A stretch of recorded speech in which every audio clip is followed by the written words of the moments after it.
नमस्कार. आपण dissolution of partnership फर्मचा चौथा प्रॉब्लेम बघत आहोत. प्रॉब्लेम बघूया अगोदर. Asha, Usha and Nisha were partners sharing profits and losses of 2:2:1. The following is the balance sheet as on 31st March 2019. Balance sheet. Liability side. Capital accounts. Asha 1,20,000, Usha 40,000, Nisha 40,000, General Reserve 12,000, Creditors 80,000, Asha's loan account 16,000, Bills payable 28,000. Asset side, machinery 1 lakh, investment 48,000, debtors Innerla 1,10,000 less RDD 6,000, outerला 1,04,000, stock 40,000, profit and loss account 36,000, bank 8,000, total आहे 3,36,000. On the above date, the partners decided to dissolve the firm. Assets were realized as under machinery rupees 90,000, stock rupees 36,000, investment rupees 42,000 and debtors rupees 90,000. Second, dissolution expenses were rupees 6,000. Goodwill of the firm realized rupees 48,000. Past journal entries to close the books of firm. आपल्याला इथे आशा, उषा, निशा यांचं balance sheet दिलेलं आहे आणि balance शीटमध्ये त्यांचा ratio आहे 2:2:1 आणि या प्रॉब्लेममध्ये आपल्याला जर्नल एंट्रीज पास करावयाच्या आहे. जरी जर्नल एंट्रीज पास करावयाच्या असतील तरी आपल्याला सपोर्टेड वर्किंगमध्ये realisation account, partners capital account काढावे लागेल, कारण प्रॉफिट किंवा लॉसची एंट्री आणि कॅश सेटलमेंटची एंट्री करण्यासाठी आपल्याला ते गरजेचं आहे. मग आपण जर्नल एंट्रीज करूया. प्रथम ॲसेट्स ज्या आहे त्या ॲसेट्स आपण रिलायझेशन अकाउंटला ट्रान्सफर करणार आहोत. मग एंट्री होते first realisation account debit,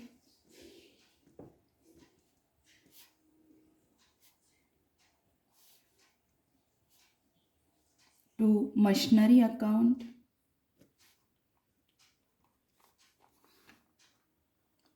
rupees 1 lakh, to investment account,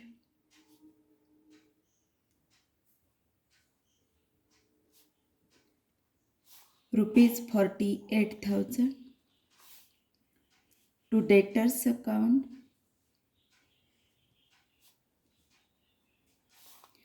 1,10,000, to stock account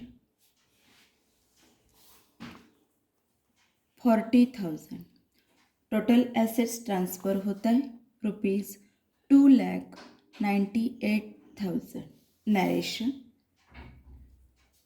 being sundry assets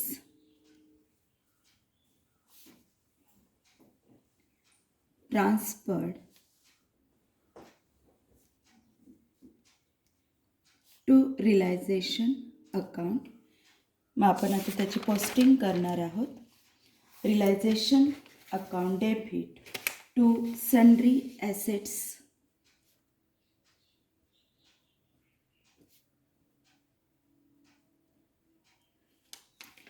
amount 2,98,000.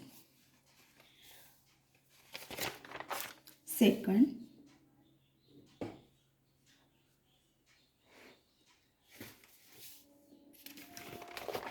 Balance शीटमध्ये आपल्याला RDD दिलेले आहेत. मग आपण RDD ट्रान्सफर करणार. RDD reserve for doubtful debts 6,000 रुपये येतील नाही येतील असं गृहीत धरलेलं आहे. मग त्याची एंट्री जी आहे ती होते RDD अकाउंट डेबिट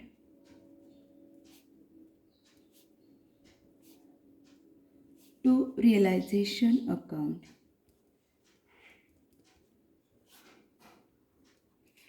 अमाऊंट आहे 6,000. Narration being RDD transferred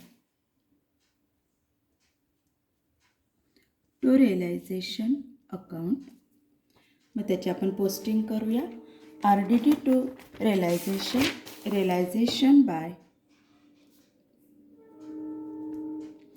RDD account rupees 6,000. पुढे profit and loss account 36,000. Debit balance आहे आणि डेबिट बॅलन्स असल्यामुळे तो जो लॉस आहे तो आपण पार्टनर्सला देणार आहोत. हा ॲक्युम्युलेटेड लॉस आहे 36,000. त्याची एंट्री होणार आहे entry number 3. Asha's capital account debit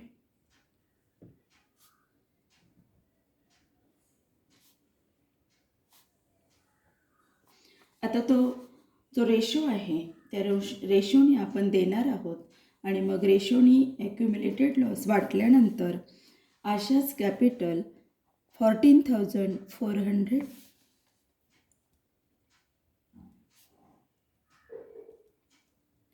उषाज capital account debit 14,400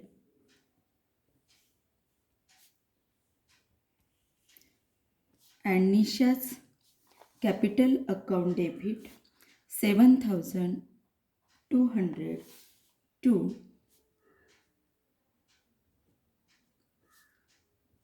profit and loss account 36,000. Narration being accumulated loss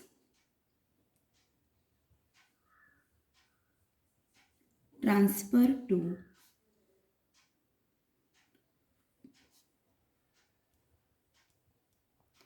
all partners capital account. मग कॅपिटल अकाउंटला आपण लॉस मांडणार आहोत. To profit and loss account Asha 14,400 Usha 14,400 Nisha 7,200. Bank account bank balance आहे 8,000. Bank अकाउंटला to balance brought down rupees 8,000. आपण सर्व assets transfer केलेले आहेत. आता आपण लायबिलिटीज ट्रान्सफर करणार आहोत. Capital account Asha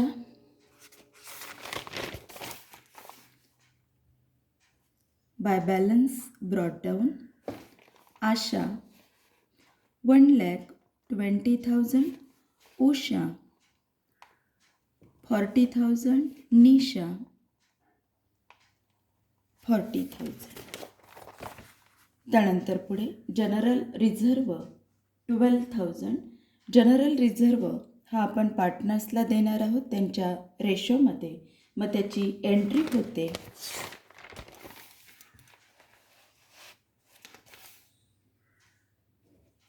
general reserve account debit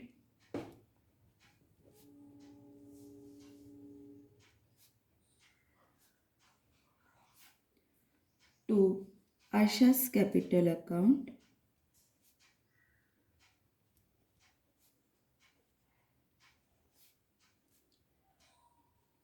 to Usha's capital account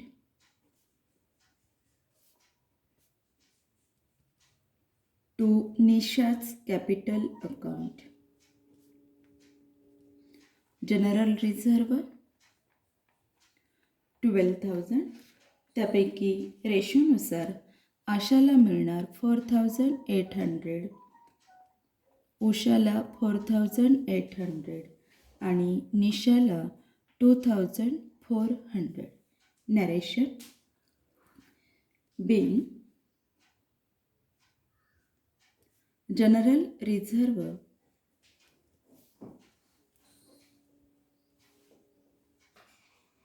transfer to partners capital account. व पोस्टिंग आपण करणार by general reserve account Asha 4800, Usha 4800 and Nisha 2400. पुढे क्रेडिटर्स आशास लोन अकाउंट आणि बिल्स पेबल ह्या लायबिलिटी आहे. आता इथे आशास लोन हे आपण लायबिलिटीला रिलायझेशनला ट्रान्सफर करणार नाही, त्यासाठी स्वतंत्र अकाउंट उघडणार. मग आता क्रेडिटर्स आणि बिल्स पेबल आपल्याला ट्रान्सफर करायचे आहे. त्याची एंट्री होते entry number 5. Creditors account debit,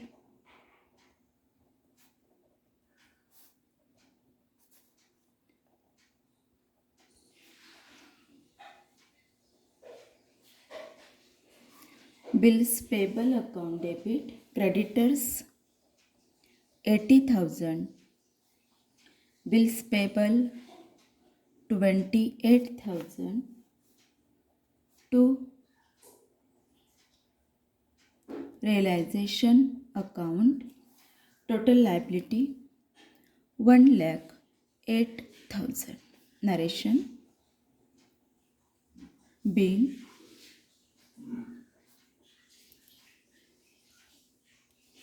sundry liabilities transfer to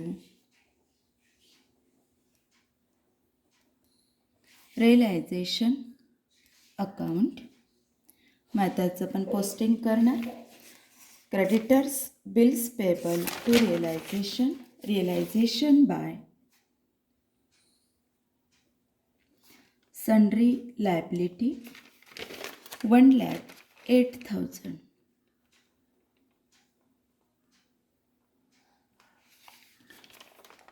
त्यानंतर आशास लोन अकाउंट 16,000. आशाच लोन अकाउंट. आता इथे क्रेडिट बॅलन्स आहे by balance brought down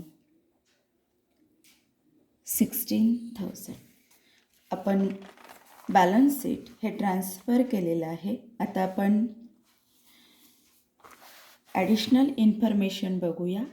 assets were realised as under machinery ₹90,000, stock ₹36,000, investment ₹42,000 and debtors ₹90,000. त्याची जर्नल एंट्री होते realised केल्या म्हणजेच assets विकलेल्या आहेत, मग त्याची एंट्री होते bank account debit to realisation account. आणि मग टोटल ॲसेट्स रिलाइज्ड केलेले आहेत 2,58,000. नरेशन. Being assets realised. त्याची एंट्री होईल बँक अकाउंट डेबिट. पोस्टिंग आपण करणार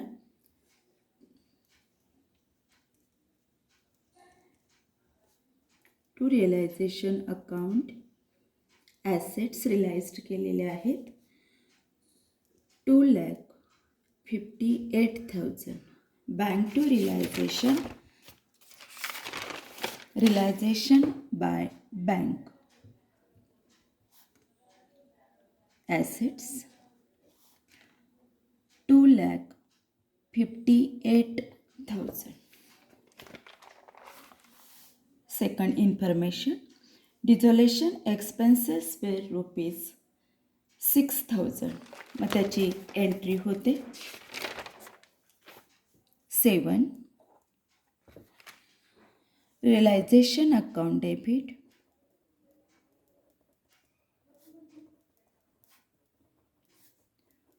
to bank account 6,000. Narration being dissolution expenses paid. त्याची posting realization account debit to bank account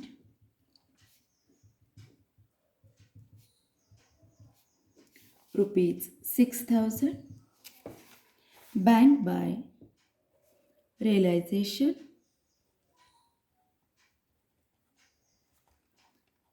dissolution expenses paid केलेले आहेत इंटू ब्रॅकेट rupees 6,000.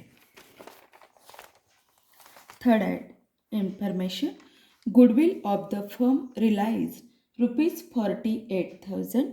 हे गुडविल जे आहे ते गुडविल अनरेकॉर्डेड ॲसेट आहे आणि ती रिलाइज केलेली आहे. मग त्याची एंट्री होते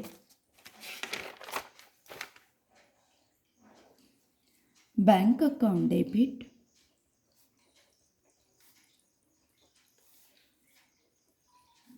to realization account amount 48,000. Narration being goodwill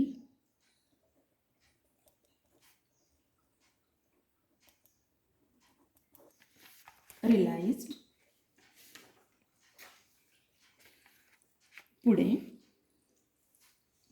आता प्रॉब्लेममध्ये आपल्याला ज्या लायबिलिटी आहे त्या लायबिलिटी पेड करण्यासंबंधी सूचना दिलेली नाही.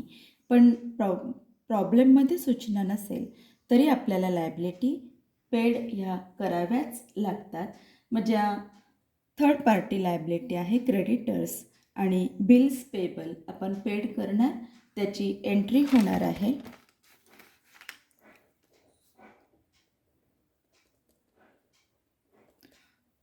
realization account debit to bank account आणि लायबिलिटी आहे 1,08,000. Narration being creditors and bills payable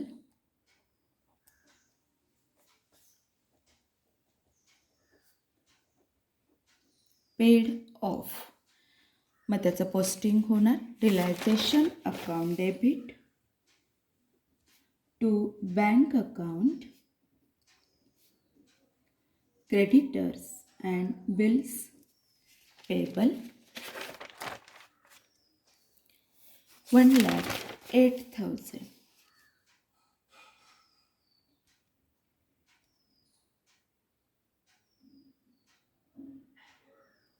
Realization to bank account, bank by realization account 1,08,000. Entry number 8 बघा, bank account debit to realisation account. Bank त्याची ledger posting आपण करणार आहोत. Bank account debit to realisation account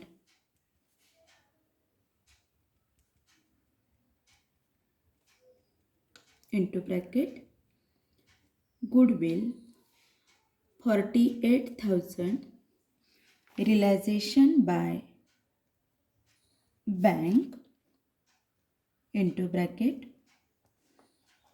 goodwill 48,000. पुढे balance शीटमध्ये जर आपण बघितले liability side creditors bills payable paid केले आणि अशाच लोन अकाउंट जे आहे 16,000 तेही आपण पेड करणार आहोत. मग त्याची एंट्री होणार आहे entry number 10 Asha's loan account debit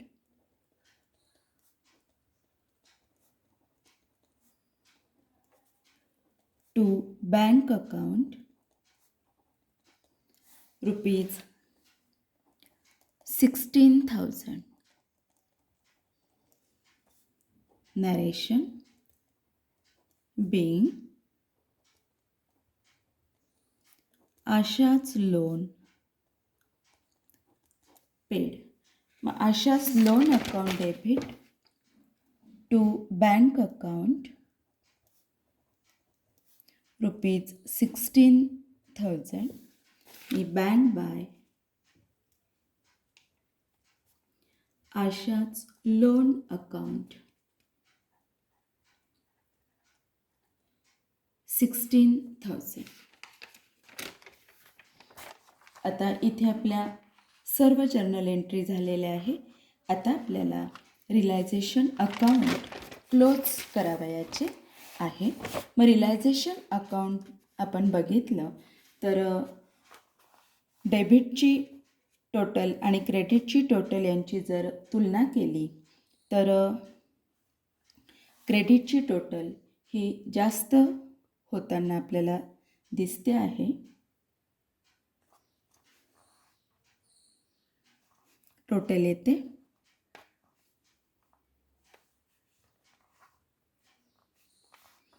4,20,000. Credit balance आहे म्हणून इथे प्रॉफिट होतो आहे आणि तो प्रॉफिट आपण पार्टनर्स कॅपिटल अकाउंटला ट्रान्सफर करणार आहोत. प्रॉफिट जो होतो आहे तो 8,000. मग आता हा 8,000 प्रॉफिट आशा, उषा आणि निशाला आपण देणार आहोत. त्यांच्या प्रॉफिट शेअरिंग रेशोनुसार तो येतो 3,200, 3,200 आणि निशा 1,600. मग आता याची जर्नल एंट्री येणार आहे. Entry number 11 realisation account debit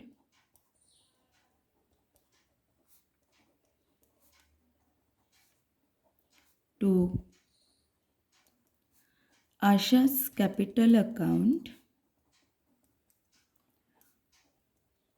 to Usha's capital account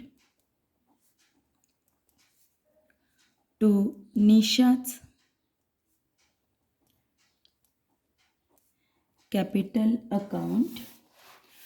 total profit आहे 8,000. आशा 3,200, Usha 3,200 and Nisha 1,600. Narration being profit on realization distributed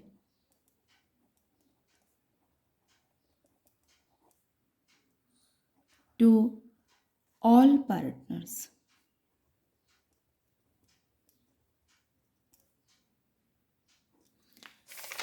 आणि मग हा जो प्रॉफिट आहे हा प्रॉफिट आपण पार्टनर्स कॅपिटल अकाउंटला ट्रान्सफर करणार आहोत. realization account, profit, Asha 3,200, Usha 3,200 and Nisha 1,600. Capital account आपण क्लोज करणार. क्रेडिट बॅलन्सेस आहे म्हणजेच इथे एक्सेस कॅपिटल आहे आणि ते एक्सेस कॅपिटल आपण पार्टनर्सला देणार आहोत. अशाचं अकाउंट क्लोज करताना टोटल येते 1,20,000, उषा 48,000 and Nisha 44,000.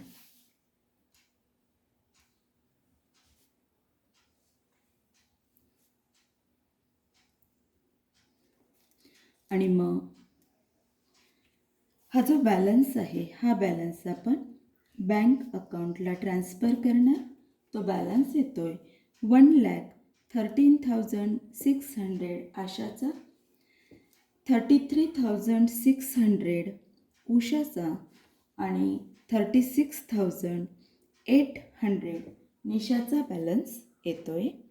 आणि मग त्याची जर्नल एंट्री होते entry number 12. Asha's capital account debit,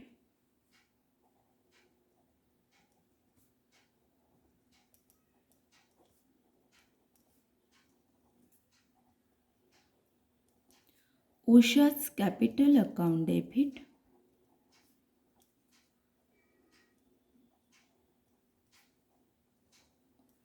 Nisha's capital account debit. मग आशाचा बॅलन्स आहे 1,13,600, उषा 33,600 and निशा 36,800 आणि total amount 1,84,000. Narration being final settlement made.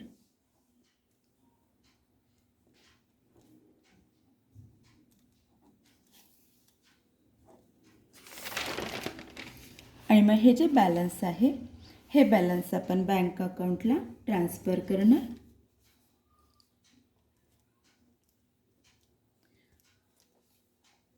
Asha's capital account 1,13,600, Usha's capital account 33,600,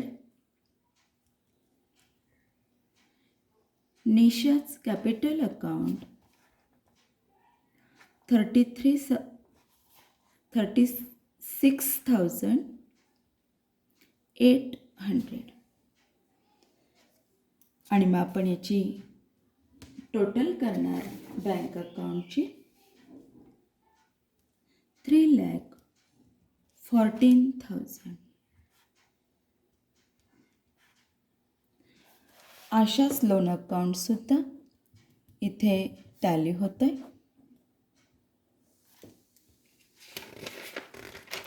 जेव्हा आपल्याला जर्नल एंट्रीज विचारल्या जातात त्यावेळेस आपण टोटल करायची असते डेबिट आणि क्रेडिट बॅलन्सेसची. मग ती टोटल येते 10,88,000.